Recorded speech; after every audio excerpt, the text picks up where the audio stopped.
yaxshi yo'qdi. Mana shu ellarimiz, singillarimizniki bugungi 1-iyul balla bayramiga, shundaqla o'zimning bayramimga muboraklab, shunaqa mushlarning bayramining ko'ngli ketish uchun men hozir bir jon payz qiladigan chiroy.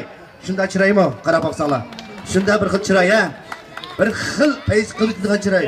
Men o'zimni payz qilamay qolsam, mo'min chiroy deydiganda qilib turman o'zimni. Shuning uchun hozir muzikamizni boshlaymiz. Biz Shenchang jibo o'ynaydigan bo'lib ketdik. Qanaqasi boshladik, ha?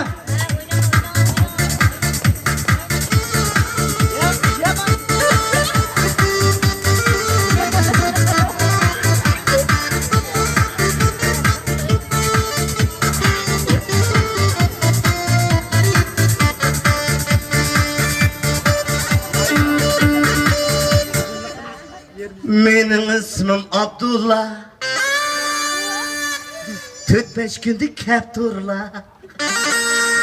4-5 günlük kemisler. Bunu yağlık çeken kızdım bana yapırlar.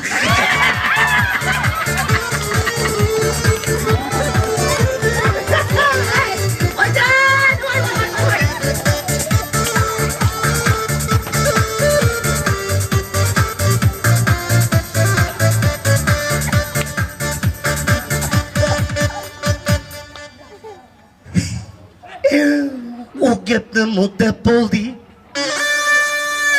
Bu gapni muddət oldu. Ahmet degan chiroyli qizni. Buni o'taga po'qisa qap oldi.